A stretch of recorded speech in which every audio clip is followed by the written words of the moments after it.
Il suffit juste de te faire gagner contre le Zimbabwe et ils vont se qualifier.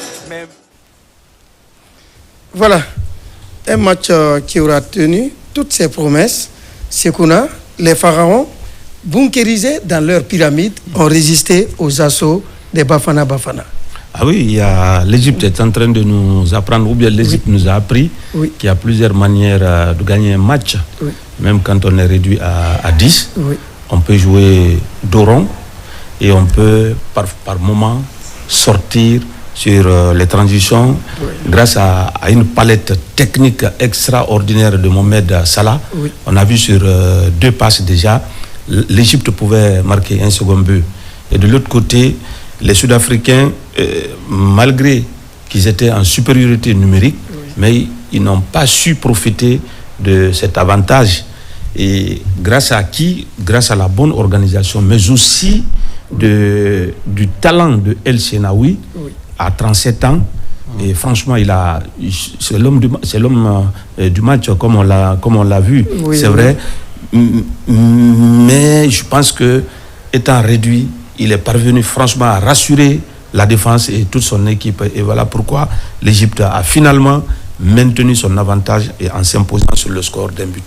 Goki, cette solidité défensive, je crois que repose aussi sur la solidité du championnat égyptien. Parce que c'est Al-Ahly plus Orlando Pirates qui a joué. Et là, vous l'avez vu, ça c'était difficile à tenir, mais finalement, ils s'en sont bien sortis, les Égyptiens. Oui, une très belle pub pour les championnats africains, les championnats locaux. C'est extrêmement, on a vu une très belle facture de rendue par ces 22 protagonistes. Oui. Mais l'Égypte, on savait, moi je savais qu'effectivement, avec une charnière défensive, Rabia, Yasser et Hamdi, et beaucoup aidé par Atia et Hamdi en milieu de terrain.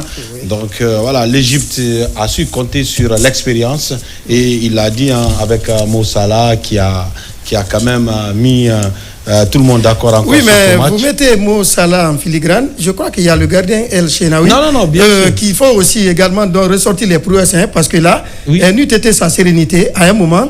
On n'était pas loin de l'égalisation. Non, totalement. Lui, c'est l'homme du match.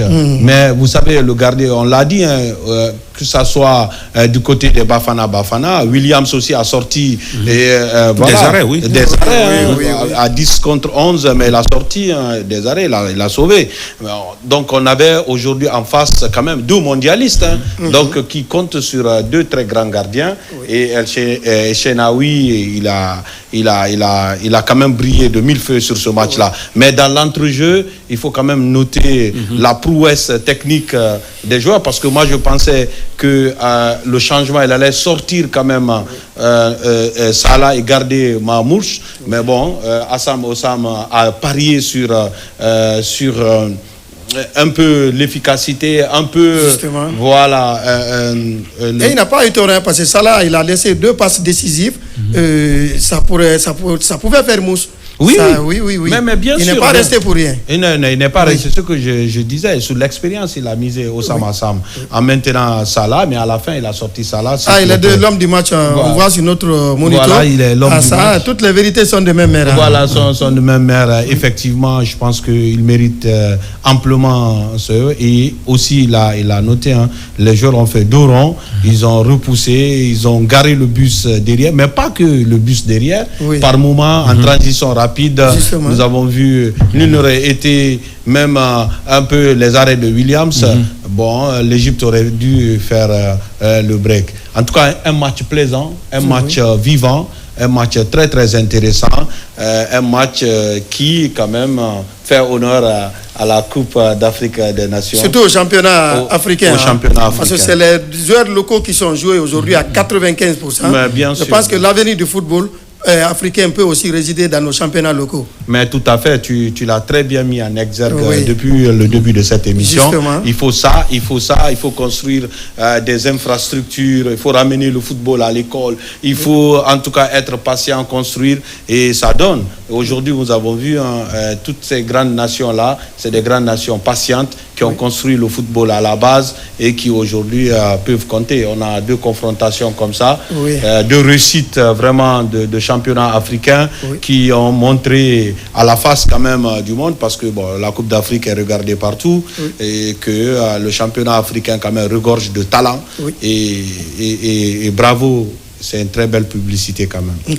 Avant de se quitter, avec la VAR, on voit que le football africain est en train de prendre un élan de netteté, parce qu'aujourd'hui c'était aussi une histoire de VAR et c'est la machine qui, à un moment, en tournant décisif, nous a aidé à nous sortir du guêpier, parce que le penalty et également l'autre penalty refusé, il a fallu recourir à la VAR. Aujourd'hui, on peut dire que le football est rentré dans le domaine de la netteté. Oui, de la netteté, de la technologie.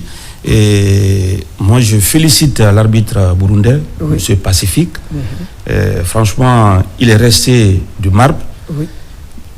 Quand bien même il a été rappelé par la VAR, il est parti avec sa décision. Il a assumé son choix. Non, il a assumé, il a complètement assumé. C'est pas tous les arbitres à un moment, dans un match comme ça, on vous appelle parce que vous êtes seul. Une seule idée contre 2, 3, 4.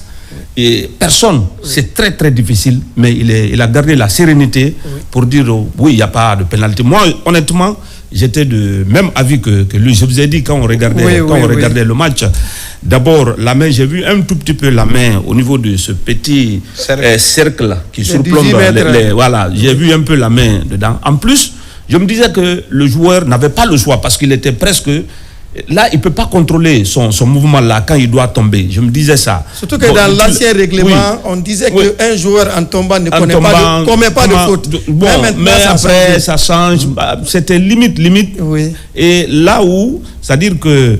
Là, il a été dur, parce qu'il est parti avec sa décision. Il est resté derrière sa décision. Surtout, les images sont venues. C'est-à-dire que l'angle là était très difficile pour lui de dire non, qu'il n'y a pas pénalty, parce que ce n'est pas venu de derrière. Ça aurait été de derrière, on l'aurait compris, parce que c'est dans la surface, mais c'est en face, les images d'en face qu'on lui a montré, c'était très difficile. Encore une fois, chapeau à Maître Pacifique pour avoir pris cette décision. Je ne dirais pas que c'est la décision qui s'y est, mais ce qui m'intéresse dans ça, c'est le fait qu'il est parti avec sa propre conviction et malgré les interpellations de la VAR. Le danger, après le match, il y a la réunion technique des arbitres. S'il se trouve que l'arbitre s'est entêté, il n'a pas raison, on le renvoie, on le suspend. Oui, justement.